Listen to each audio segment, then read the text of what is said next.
பொறுமை சகிப்புத்தன்மை நமக்கு வேணும். பொறுமை சகிப்புத்தன்மை வந்தால் எங்களுக்கு நிதானம் வரும். அந்த பொறுமை சகிப்புத்தன்மை என்பதற்கு ஒரு சின்ன கதை பாருங்க. ஒரு பிள்ளையார் மலையில் இருக்கிறார், படிக்கட்டு இருக்கு. இந்த படிக்கட்டை ஏறித்தான் பாருங்க அந்த பிள்ளையாரை போய் வணங்குவாங்க எல்லாரும். இது ஒரு கதை உதாரணம்.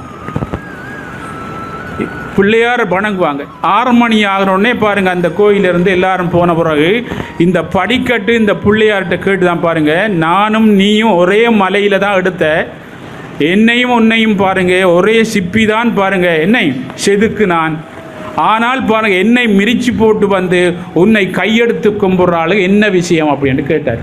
இப்போ நமக்கெல்லாம் செய்தான், எனக்கும் எல்லாம் பாருங்கள் முயற்சி பண்ணுறேன், ஒன்றும் சரிவதில்லடி, இப்போ உங்களுக்கு மட்டும் பாருங்கள் சரிவது, என்ன காரணம் அப்படின்னு கேட்குற மாதிரி நம்மளாம் கேட்போம் தானே. பாருங்கள், யோசிச்சு பாருங்கள், யதார்த்தம் உலகத்தில் நடக்கிறது. அப்படி பாருங்கள் இந்த படிக்கட்டு பிள்ளையார்கிட்ட கேட்டாராம். பிள்ளையார் சொன்னாராம், பாருங்கள் இது பெரிய ஒரு ரகசியம் ஒன்றுமே இல்லை.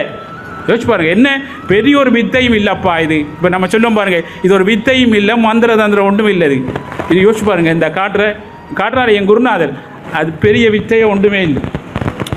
எல்லாத்தையும் நீங்கள் செய்கிற எல்லா வேலையும் கூட லேசான வேலை.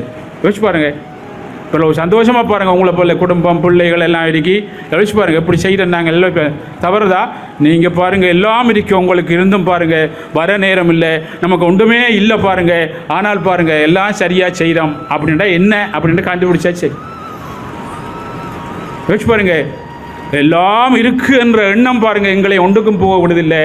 ஒன்றுமே இல்லை அப்படின்ற எண்ணம் வரக்குள்ள சூரியன் ஆயிட்டம், சூரிய சக்தி தான் சூரியன் பாருங்க ஒன்றுமில்லாதவன் ஆதவன் அப்படின்னா என்ன பாருங்க, அவன் நடுவே வருவான்.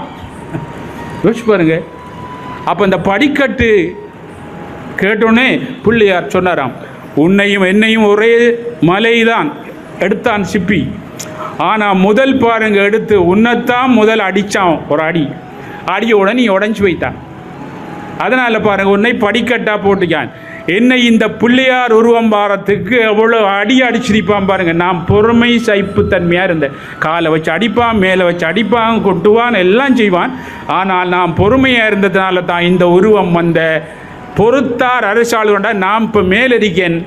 எல்லோரும் என்னை கையெடுத்து கும்பிட்றார்கள், நீ பொறுக்காதனால பாருங்கள் என்னையும் காலில் மிதிக்கிறார்கள். இப்போ நாங்கள் ஒரு நாளைக்கு போய் குரு விட்ட பாருங்கள் சரி வரலன்னு பொறுமையாக இல்லாமல் விட்டோம்டா என்னையும் நம்மளையும் என்னையும் படிக்கட்டாக்கிறோம் இந்த உலகம்.